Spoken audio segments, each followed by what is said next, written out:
नमस्कार, यंग वार्ता न्यूज में आपका स्वागत है। मैं हूं रमेश पहाड़िया। शुरुआत करते हैं आज की हेडलाइन से। हिमाचल में बहाल हुई विधायक निधि, 1 अक्टूबर से जारी होगी पहली किस्त। विश्व हिंदू परिषद की 2 टूक। लव जिहाद और धर्मांतरण पर रोक लगाए सरकार। स्कूल खुलते ही कोरोना पॉजिटिव आने लगे शिक्षक, पूरा स्टाफ क्वारंटीन। कृषि बिल के विरोध में सड़कों पर उतरे कृषक। हिमाचल में कई स्थानों पर लगा जाम। 1 अक्टूबर से ITI में शुरू होगा प्रशिक्षण, सरकार ने दी मंजूरी। शिलाई और चंबा में खाई में गिरे वाहन, 2 की मौत 5 घायल। कोविड केयर सेंटर में 85 साल की दादी ने लगाए ठुमके, वीडियो हुआ वायरल।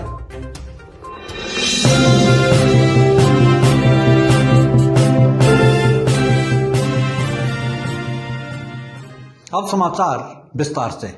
हिमाचल प्रदेश सरकार की मंत्रिमंडल की बैठक आज मुख्यमंत्री जयराम ठाकुर की अध्यक्षता में आयोजित की गई।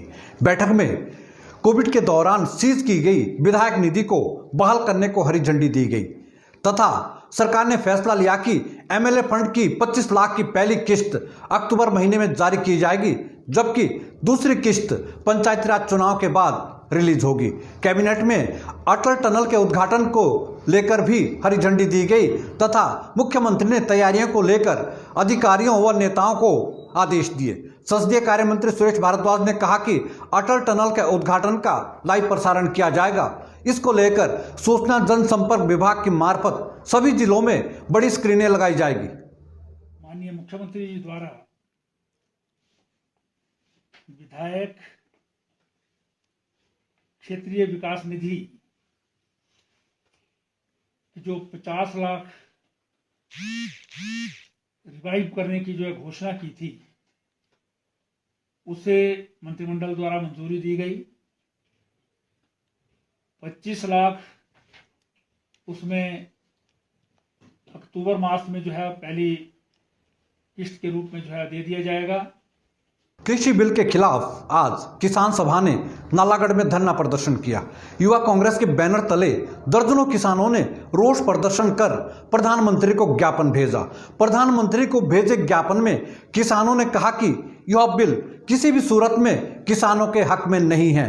कृषकों का कहना है कि इस बिल को लागू होने से किसानों को ना तो न्यूनतम मूल्य मिलेगा और ना ही उनकी फसलों का उचित दाम मिलेगा। तो एक बल्क में आती है।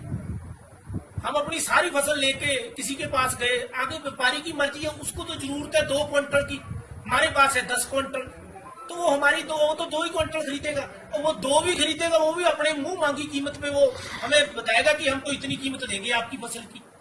पहले क्या होता था, पहले सरकार जो निर्धारित मूल्य, जो न्यूनतम निर्धारित मूल्य डिसाइड करती थी, उसमें हमें ये छोटी होती थी कि जो हमारी फसल है वो पूरी खरीदी जाएगी और निश्चित कीमत से ऊपर खरीदी जाएगी। लेकिन अब ये खत्म हो। विश्व हिंदू परिषद का कहना है कि हिमाचल में लव जिहाद और धर्मांतरण पर सरकार अंकुश लगाने में नाकाम रही है। विश्व हिंदू परिषद के प्रांत अध्यक्ष लेखराज राणा ने बताया कि लव जिहाद और धर्मांतरण को लेकर प्रशासन लापरवाह है। उन्होंने कहा कि 1 वर्ष के भीतर कई मामले लव जिहाद व धर्मांतरण के प्रशासन के समक्ष लाए हैं, लेकिन अभी तक कोई भी उचित कार्रवाई अमल में नहीं लाई गई। उन्होंने कहा कि यदि हिमाचल प्रदेश सरकार ने लव जिहाद व धर्मांतरण जैसे मुद्दों को नहीं रोका गया तो मजबूरन विश्व हिंदू परिषद को संघर्ष का रास्ता अपनाना पड़ेगा। विधेयक अधिनियम 2019 यह कानून भी बनाया, लेकिन देखने में आ रहा है कि इस कानून के कारण से भी जो इसका उपयोग होना चाहिए वो धरातल पर नहीं हो रहा है। अभी भी लव जिहाद के बहुत सारे मामले पूरे प्रदेश के अंदर हो रहे हैं। यही शिमला के अंदर पिछले कोरोना के समय में ही 2 मुद्दे जो हैं वो सरकार के समक्ष हमने उठाए।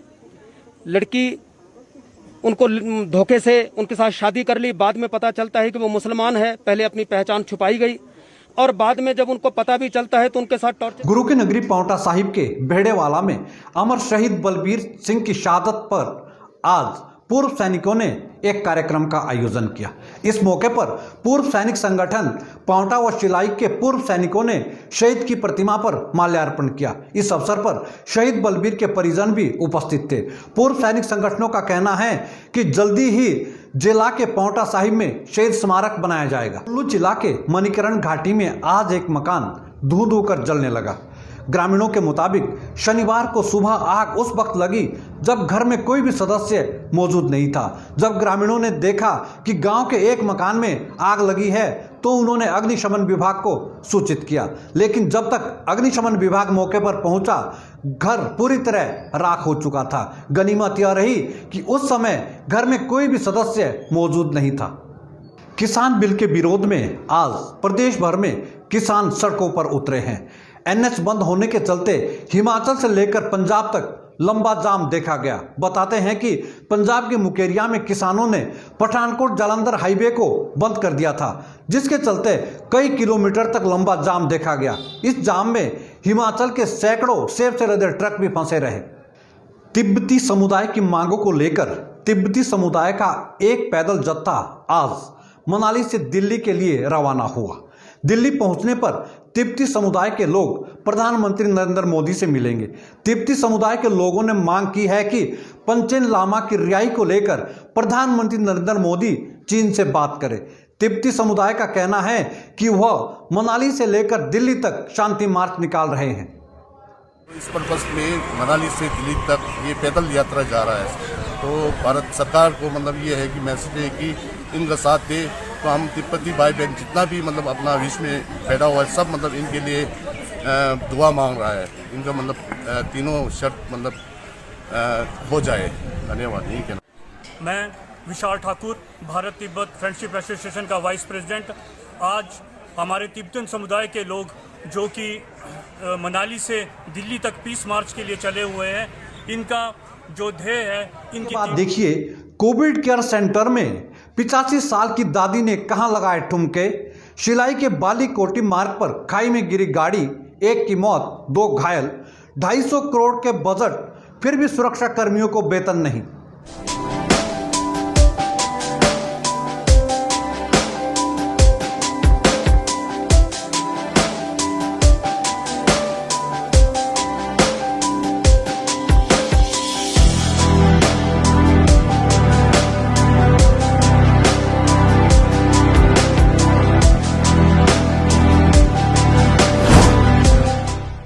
भूषण ज्वेलर्स, अनमोल रिश्तों के लिए। के बाद आपका स्वागत है। एक और कई कोविड केयर सेंटरों में कोरोना के रोगी आत्महत्याएं कर रहे हैं। वहीं जिला सिरमौर के सराह स्थित कोविड केयर सेंटर में कोरोना के रोगी डांस करते नजर आ रहे हैं। सोशल मीडिया पर वायरल हुए वीडियो में न केवल जवान बल्कि एक 85 साल की बुजुर्ग महिला भी पहाड़ी नाटी पर ठुमके लगाते हुए दिख रही है।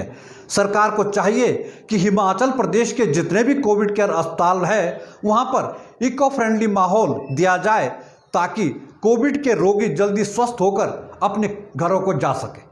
सिरमौर जिला के शिलाई के बालीकोटी मोराड़ मार्ग पर आज एक गाड़ी दुर्घटनाग्रस्त हो गई।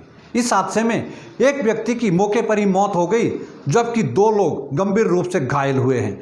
घायलों को पहले सिविल अस्पताल शिलाई लाया गया, जहां से उन्हें प्राथमिक उपचार के बाद पांवटा रेफर किया गया, लेकिन पांवटा से एक रोगी की हालत गंभीर होने के चलते उसे doctor YS Parmar medical college Nahan refer कर दिया गया है। पुलिस के मुताबिक पुलिस ने मामला दर्ज कर छानबीन शुरू कर दी है। करीब 2 बजे के बाद यहाँ पे 2 रेफर्ड केस आए जो कि शिलाई से एक्सीडेंट के थे। एक कुंदन नेगी जिनकी उम्र 40 साल थी, हेड इंजरी थी और बेहोश थे, जिनकी वजह से उनको फर्स्ट एड दे करके यहाँ से Nahan medical college higher centre further treatment के लिए रेफ़र किया गया। उसके अलावा दूसरा पेशेंट मोहन नेगी 19 साल उम्र, जो कि यहाँ पहुँचने से पहले ही मृत्यु हो चुकी थी। यहाँ पे फॉर्मेलिटी पूरी करने के बाद 250 करोड़ की लागत से बनने वाले doctor YS Parmar medical college के विशाल भवन की सुरक्षा में लगे सुरक्षा कर्मियों को 2 माह से वेतन के लाले पड़ गए हैं।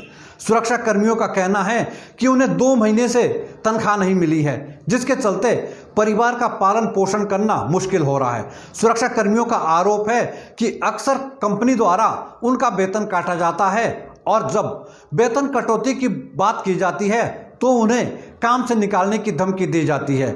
सुरक्षा कर्मियों ने इस बारे में जिला श्रम अधिकारी को भी एक शिकायत सौंपी है।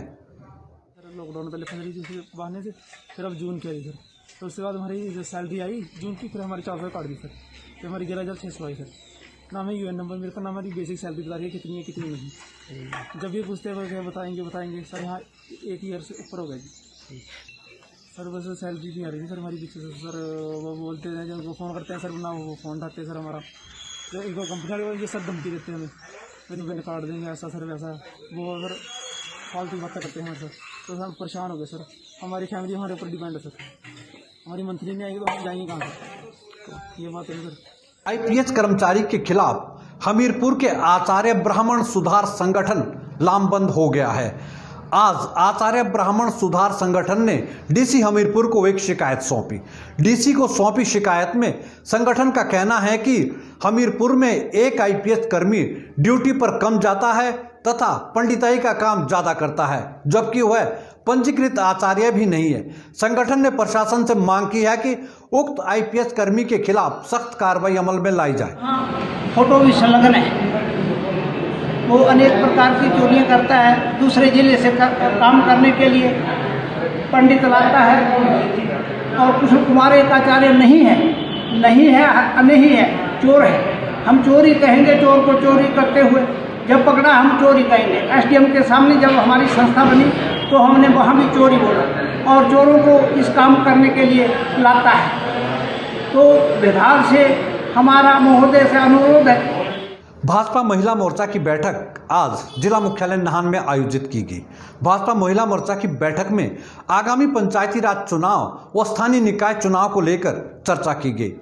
मोर्चा की अध्यक्ष प्रमिला ने बताया कि महिला मोर्चा एक बूथ एक योजना के तहत हर बूथ पर कम से कम 20 महिलाओं की एक कमेटी बनाएगी। मोर्चा के अध्यक्ष ने कहा कि जब तक हम बूथ स्तर पर पकड़ नहीं बनाएंगे तब तक बूथ मजबूत नहीं हो सकता है, जिसमें उपस्थित हमारे डॉक्टर राजीव बिंदल जी हैं, और आज हमने अपनी जो भी कार्यकारिणी में काम किए हैं, मास्क बनाना, कोविड-19 के दौरान सबको बांटना, और सैनिटाइजर वगैरह और सोशल डिस्टेंस का पालन करते हुए सभी कार्य करते रहे। और आज हम महिला मोर्चा की पहली बैठक में जो भी आदेश डॉक्टर राजीव बिंदल जी देंगे। आज के लिए बस इतना ही। यंग वार्ता से जुड़ने के लिए धन्यवाद।